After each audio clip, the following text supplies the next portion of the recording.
In 1968, about 6,000 sheep died near this government facility. They were poisoned by a chemical weapon named VX. The U.S. hasn't been known to actively use VX in combat. In fact, it's begun destroying its stockpile of chemical munitions as part of a UN treaty. But it's just one of many strange and secretive experiments that happen within these walls. Experiments on sheep, mosquitoes, and even civilians.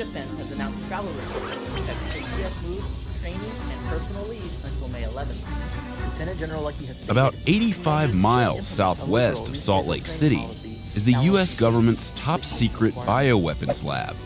It's called the Dugway Proving Ground. The 77-year-old facility covers about 800,000 acres. That's just a little larger than the entire state of Rhode Island. And it tests some of the deadliest chemical, biological, radiological, and explosive hazards on Earth. Less famous than Area 51, Dugway dates all the way back to 1942, right in the middle of World War II. We're not going to road readiness while we're doing this, but by the same token, we got to protect this force so we can project readiness into the future. This stretch of land in the Utah desert. Back then, the site was used to test everything from chemical sprays and flamethrowers to various antidotes and protective equipment, and even firebombing. After World War II, Dugway mostly shut down until the Korean War began in 1950. That's when the Proving Ground turned into what it is today, a permanent military base. In Dugway's first few decades, the base worked mostly on offensive weaponry, biological and chemical munitions designed to directly attack enemies. Sampling devices positioned throughout the test area yield valuable information to Chemical Corps researchers. The 1950s, for example, saw the launch of Operation Big Itch, an experiment that was testing weaponized fleas. The fleas weren't infected with any type of disease or agent, but experimenters were working with thousands of them, and the fleas were dropped in cluster bombs to gauge if they would survive the fall from an airplane. Huge effects. And this was only part one. Dugway launched a second experiment called Project Bellwether in the 1960s. Only this time, mosquitoes were injected with inert diseases, inert bacteria, and inert viruses. But get this, those mosquitoes were released upon several groups of human volunteers who were bitten again and again during the trials. And there are records dating back to the late 1950s, which describe experiments that used infected mosquitoes. And those are just two experiments known to the public. Exactly what goes on at Dugway is, well, pretty unclear. And that's not by accident. The area is intensely guarded. Everything that comes in and out is carefully monitored. Guards are on constant patrol and actively armed, and the perimeter is lined with tall barbed wire fencing. There are even signs that authorize deadly force when necessary. Since the 1940s, officials say operations have shifted from offensive to defensive tactics. Case in point, most of the current known work prepares agents to defend against potential biological and chemical attacks. For example, a multitude of training programs are held on site for the armed forces. Here's one in which Army Reserve soldiers are tasked with checking the radiation levels of artillery rounds. And here's another where soldiers were tasked with identifying substances in a simulated chemical lab. Dugway's main operations include the Brock Training Facility, constructed from various shipping containers. It simulates underground environments for military training. There are also various buildings and rooms that serve specific purposes, like the decontamination testing chamber, the wind tunnel testing room, and the material test facility. But perhaps the most interesting room of all is this, the Smart Man Laboratory Facility. which houses the Smart Man dummy, a model that's used to simulate human contact with chemical agents, including the infamous VX nerve agent.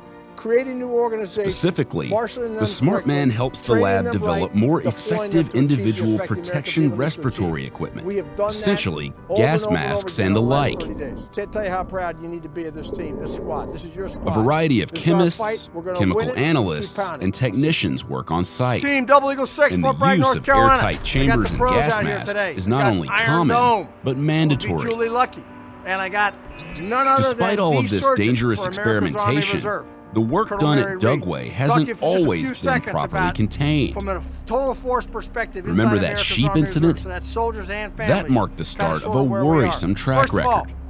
It happened when overhead planes spewed out the nerve agent into the wind, accidentally sending it into nearby farmland in Skull Valley.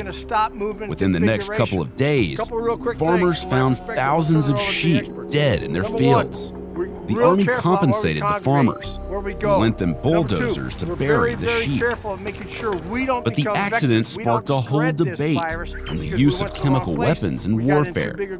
Adding on to these questionable practices, a 1994 Senate hearing on veterans' health focused specifically on Dugway veterans and civilians.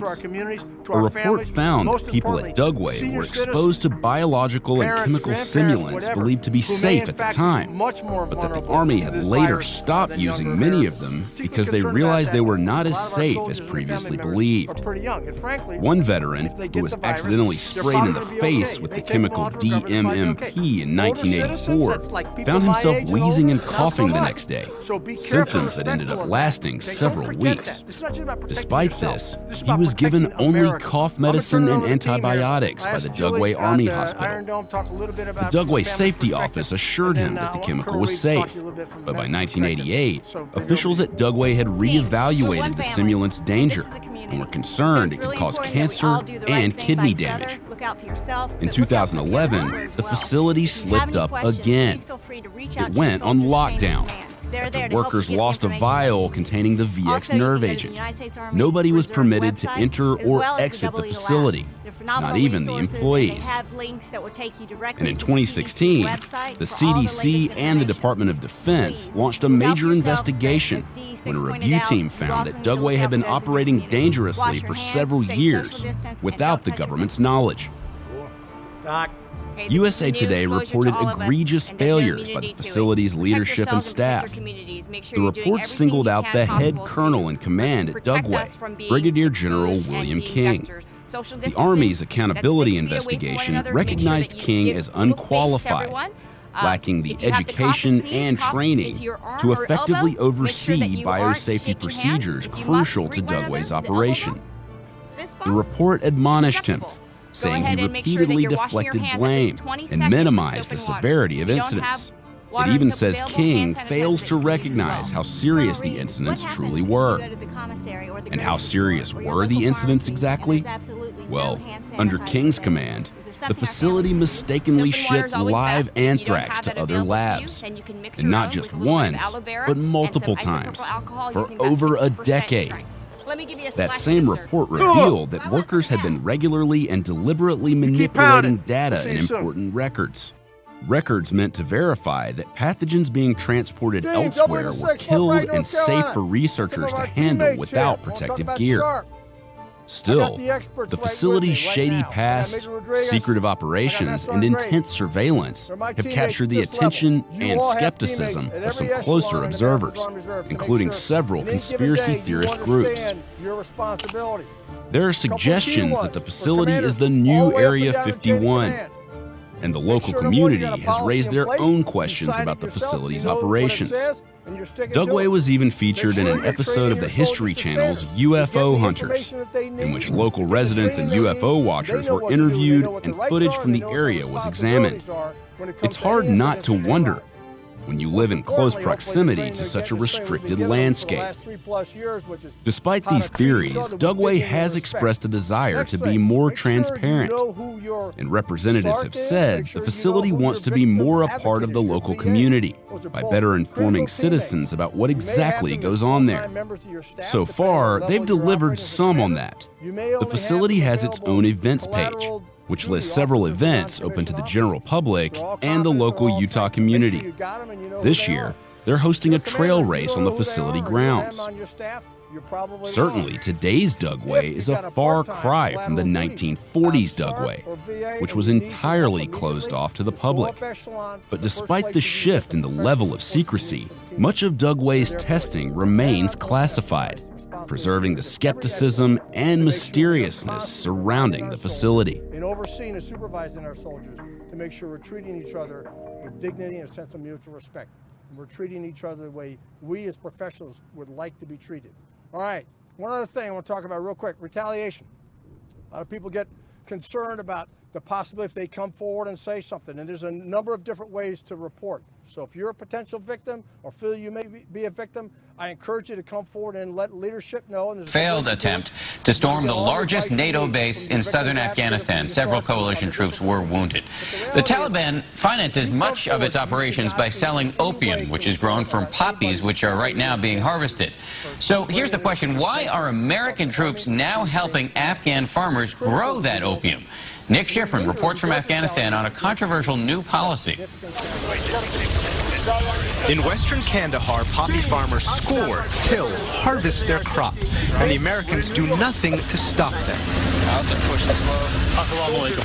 U.S. soldiers greet farmers. Can you show me which poppy field is yours? They commiserate with farmers having a bad harvest. Tell them I'm very sorry for this field this year, and hopefully there's a better harvest next year. And in one case, they even paid a farmer $1,000 after U.S. and Afghan special forces burned his crop. If you can come down to the base or on my next visit, I'll make a payment. This is controversial. The opium trade is the Taliban's main source of funding.